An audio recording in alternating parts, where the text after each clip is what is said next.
Barak the Yahweh Barakatah, Yehoshua, Barak the Yahweh Barakatah, Yehoshua, Ba Hashem, Rakakwadash, double honors to the apostles, the elders. Salutations to you, sincere brothers, teaching and truth and sincerity. Lesson will be entitled, No Lacking, the 10 Virgins. Lord will, you are edified. This video will be part 2 to a video that I composed on yesterday, going into how we cannot let Yahushua catch us lacking. And the only way we can prevent this, first and foremost, we have to be predestined to be the elect. And secondly, we have to watch. Matthew 25, verse 1, Then shall the kingdom of heaven be likened unto 10 virgins, which took their lamps and went forth to meet the bridegroom. Yahushua is the bridegroom. Matthew 9 and 15, And Yahushua said unto them, Can the children of the bride chamber mourn as long as the bridegroom is with them? But the days will come when the bridegroom, and Yahushua is referring to himself, in this parable format, shall be taken from them, and then shall they fast. And Israel is the bride, beginning with the elect. Then shall the kingdom of heaven be likened unto 10 virgins. Now, these prophets are virgins from a spiritual sense, and to prove this, Strong's G 3933. Parthenos. Parthenos. according to outline of biblical usage, definition 2, a man or a prophet who has abstained from all uncleanness and whoredom attendant on idolatry, and so has kept his chastity. All right. So, what precept comes to mind? Let's get John chapter 3 and verse 3. Yahushua answered and said unto him, Nicodemus, Verily, verily, I say unto you, except a man be born again, he cannot see the kingdom of the Most High.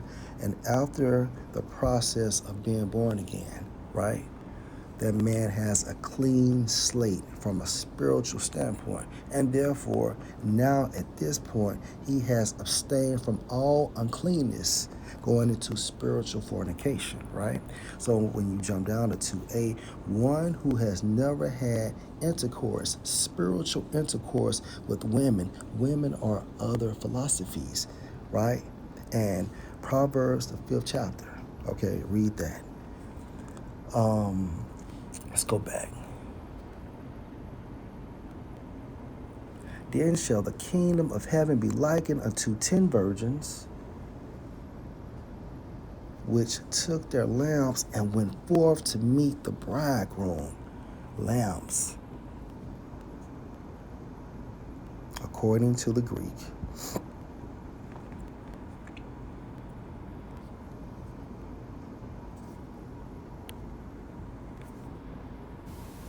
Strong's G 2985. Lampas. Lampas. All right, according to outline of biblical usage, a lamp, the flame of which is fed with oil. Okay, the flame of which is fed with oil. The flame is symbolic for our spirit, and the oil is Yahushua, right? We must feed our spirit with Yahushua, okay? Our spirit is likened unto the lamp. And again, the oil is Yahushua. Verse 2. And 5 of them were wise, and 5 were foolish. 5 of them were wise, and 5 were foolish. Now, what made 5 wise? According to the Greek. Strong's G 5429. Phronimos. Phronimos. And definition 2, prudent. Example given, mindful of one's interests. Okay, our interest is concerning salvation by being about our Father's business. Okay, which Yahushua spoke of in Luke the 2nd chapter. Okay, so this is what made these individuals wise. right? They were spiritually aware, okay? They had the Holy Spirit. Now, what made the other five foolish? According to the Greek, Strong's G 3474, moras, moras. and according to Strong's definitions, heedless, meaning they didn't take heed.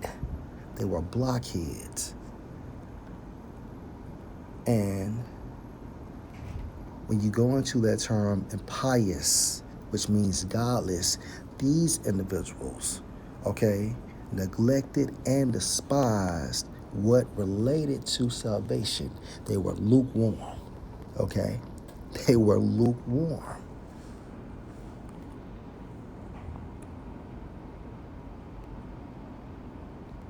Verse 3, they that were foolish took their lamps and took no oil with them, right? For example, let's say we're going on a trip. We're going to take the scriptures with us, right? So even on that trip, we're going to continue to study because we have to feed our spirit with Yahweh Shai. All right? Period. So again,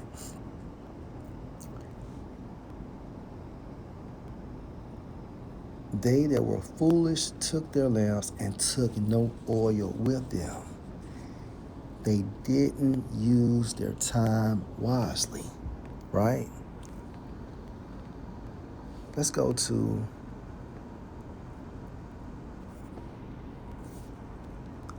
Psalm 119 and verse 105. Your word is a lamp unto my feet and a light unto my path, right? Your word is a lamp unto my feet and a light unto my path. Now, according to the book of John, the first chapter, Yahweh Shai is also symbolic for the word, right?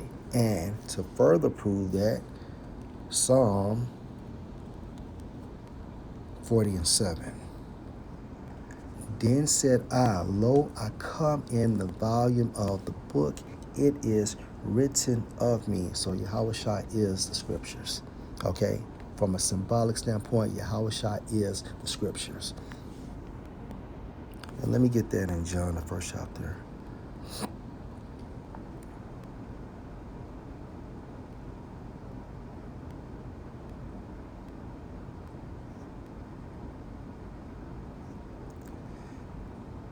John 1 and 14. And the word, referring to Yahweh Shai, that's the reason why the W is capitalized, was made flesh, meaning what? He had a biological father and a biological mother, and dwelt among us, and we beheld his glory, the glory as of the only begotten of the Father, full of grace and truth. So back into Matthew chapter 25 and verse 3. They that were foolish took their lamps and took no oil with them. These individuals were not spiritually aware. Okay? And again, what made them foolish is because they neglected and despised what related to salvation. They weren't instant. Okay? They weren't instant. They weren't on fire. They were slothful. Verse 5. While the bridegroom tarried, they all slumbered and slept. How did Yahweh Shai tarry? How did he tarry? Let's go to, I think it's in the book of Hebrews, the one I'm thinking about.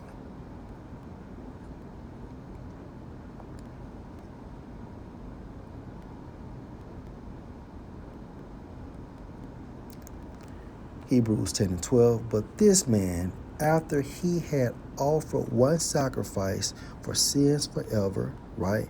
Meaning what? The crucifixion, right? After the crucifixion, he sat down on the right hand of the Most High. So Yahweh Shai is presently in the spiritual realm, sitting on the right hand of the Most High, which also we can affiliate Matthew 25 and verse 5. While the bridegroom tarried, they all slumber and slept. Okay? And how did we all slumber and slept? And this is symbolic for the time frame of us not having this truth, which we began to receive from 1969 up until this present time. And at midnight, beginning in 1969 until this very present time, there was a cry made. And how are we making a cry? Teaching and preaching / blowing the trumpet in Zion. Okay? Behold, the bridegroom came, go you out to meet him. Verse 7. Then all those virgins arose and trimmed their lamps, meaning what? Preparing to turn on your lamp. Okay, now, just for some edification on trim, right? And this was according to my Google search. When it comes to a lamp, you have a wick, right? So it states a poorly trimmed wick creates a flame which is dim and smoky. A properly trimmed wick should come to a rounded point or should be wedged shape. When lit, the wick should burn cleanly all the way up to the highest flame it can make. Again, a poorly trimmed wick creates a flame which is dim and smoky. However, a properly trimmed wick should come to a rounded point or should be wedge shaped. When lit, the wick should burn cleanly all the way up to the highest flame it can make. Okay? And we do this from a spiritual standpoint by us examining ourselves, which is going to scrutinize ourselves, okay, rigorously. All right? This is how we do this. All right, so let's go back to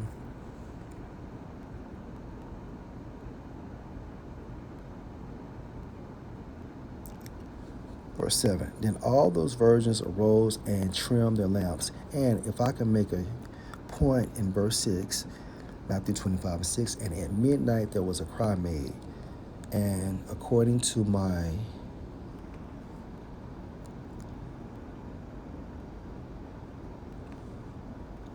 according to my source, Wikipedia, midnight is the transition time from one day to the next. Wait a minute. Is the transition time from one day.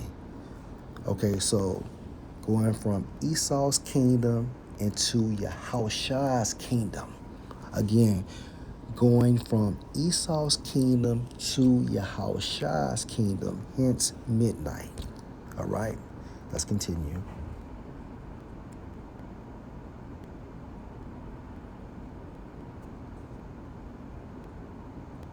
Matthew 25 verse 7, then all those virgins arose and trimmed or prepared or turned on their lamps. And the foolish said unto the wise, give us of your oil, for our lamps are gone out. Meaning what? Yahushua caught them slipping. He caught them lacking. Verse 9, but the wise answered, saying, not so. Because why? The wise were watching, ongoing until the arrival of Yahushua. But the wise answer saying, not so, lest there be not enough for us and you, but go you rather to them that sell and buy for yourselves. Meaning what? Hey man, you have to figure this out for yourselves. Verse 10, and while they went to buy, the bridegroom came, and they that were ready went in with him to the marriage, and the door was shut. Verse 11, afterward. And verse 10 is symbolic for what? The wise receiving salvation. Okay? Verse 11, Afterward came also the other virgins, saying, Lord, Lord, open to us. Verse 12, but he answered and said, verily I say unto you, I know you not. Verse 13, watch therefore, and this is the only way, all right, that we can prevent Yahushua from catching us lacking by watching.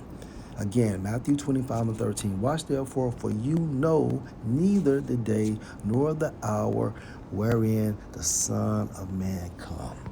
So, Lord will, you are edified. Shalom.